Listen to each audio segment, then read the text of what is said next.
Hey Lions, eu sou o Gabriel Stevenson, historiador, apologista e youtuber. Isaías 7,14 nos traz a revelação de que uma virgem deveria conceber, carregando em seu ventre o próprio Messias, cujo nome profético seria Emanuel, que traduzido significa Deus conosco. O principado estaria sobre os seus ombros e aquele pequeno bebê seria chamado de maravilhoso conselheiro, Deus forte, Pai da eternidade e Príncipe da paz. E apenas esses dois versículos de Isaías já são suficientes para nós entendermos que o Messias aguardado não seria apenas um ser humano. O seu nascimento seria fruto de um milagre e ele próprio carregaria em si mesmo tanto a totalidade da natureza humana quanto da natureza divina. Ou seja, ao contrário do que algumas pessoas andam pensando e ensinando por aí, o Messias seria plenamente Deus e plenamente homem. Porém, muitos céticos fazem ao menos 3 asseverações muito sérias contra a narrativa do nascimento de Jesus. Vamos começar pela primeira. Ela diz respeito a uma suposta falsificação do nascimento virginal de Cristo. Afirmam que essa história bíblica é apenas uma cópia, um plágio de mitos pagãos mais antigos, como, por exemplo, o nascimento de Horus e de Mitra. E não é muito difícil de você encontrar esse tipo de comparação em vídeos e blogs de ateus e agnósticos. Mas se isso fosse verdade, realmente, então toda a história de Jesus contada nos evangelhos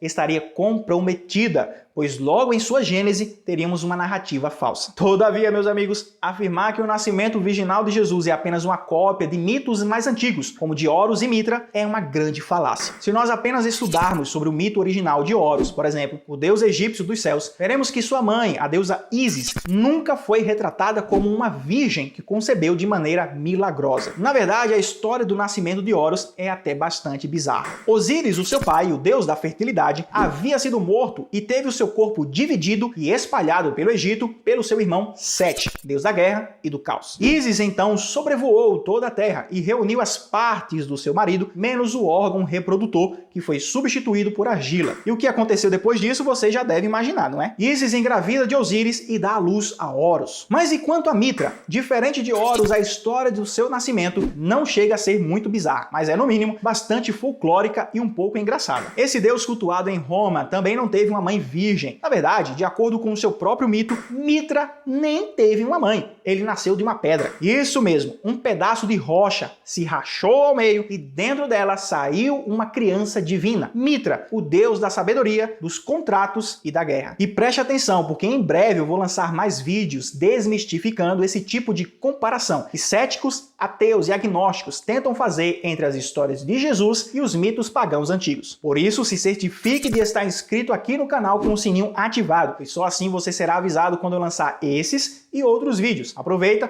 e também já deixa o teu like para ajudar o crescimento do meu canal. Continuando, a segunda asseveração diz respeito a um suposto erro de tradução da palavra hebraica alma, lá no texto de Isaías 7,14. Dizem os céticos que essa palavra não significa uma mulher virgem, mas apenas uma jovem moça em idade para se casar. Eles inflam o peito para afirmar que a única e verdadeira palavra hebraica que designa uma mulher virgem é Betulá. E caso não se lembre, em 2015, aqui no Brasil mesmo, já teve até vídeo com atores da TV Plana falando sobre esse suposto erro de tradução. Sem sexo? Sem sexo? Sem sexo? Esse lance de virgindade, erro de tradução. Do hebraico pro grego. Ou do aramaico pro hinduíta. Mas e aí? Betulá ou alma? Qual dessas duas palavras realmente significa uma mulher virgem? Bom, em passagens como Êxodo 22:16, Levítico 21:3 e 1 Reis 1:2, vemos que a palavra hebraica betulá é traduzida por virgem ou donzela. Porém, alma, que possui apenas 7 ocorrências lá no Antigo Testamento, também é traduzida como moça, donzela ou até virgem, em diferentes textos como Gênesis 24:43, Provérbios 30:19 e Cantares 6:8. E a verdade que ignoram é que não existe qualquer ocorrência de alma no texto bíblico pela qual se possa provar que essa palavra designa uma mulher que não seja virgem. O que é necessário entender é que betulá e alma são, na verdade, palavras intercambiáveis lá no Antigo Testamento, ou seja, sinônimas. Entenda uma coisa, sempre que a palavra alma é usada, ela se refere a moças muito jovens que ainda não haviam se casado, ou no máximo, estavam desposadas de alguém uma espécie de noivado. E é bem verdade que nos tempos atuais, em uma cultura como a nossa, ocidental, moças muito jovens nem sempre são virgens, mas isso era inaceitável e até moralmente inconcebível no Antigo Oriente. Uma exegese verdadeiramente sincera e honesta do texto bíblico sempre leva em conta a cultura e o pensamento da época. E, portanto, seria muito estranho que Isaías quisesse deixar em aberto se aquela jovem da profecia era ou não uma virgem. É indiscutivelmente muito mais provável que o profeta messiânico realmente estivesse se referindo a uma jovem virgem. A Septuaginta, por exemplo, traduziu alma para a palavra grega parternos, que também faz referência a uma jovem donzela a ponto de se casar, uma virgem. Parternos, aliás, foi uma palavra amplamente utilizada na Grécia Antiga para se referir a Atena, a deusa da sabedoria, e que era uma virgem, e cujas sacerdotisas também deveriam ser sempre virgens. No entanto, é claro que os céticos batem o pé e afirmam que parternos foi uma tradução errada da palavra hebraica original. Mas será que realmente foi um erro? Ou os judeus que produziram a Septuaginta entre o século 3 e 1 a.C.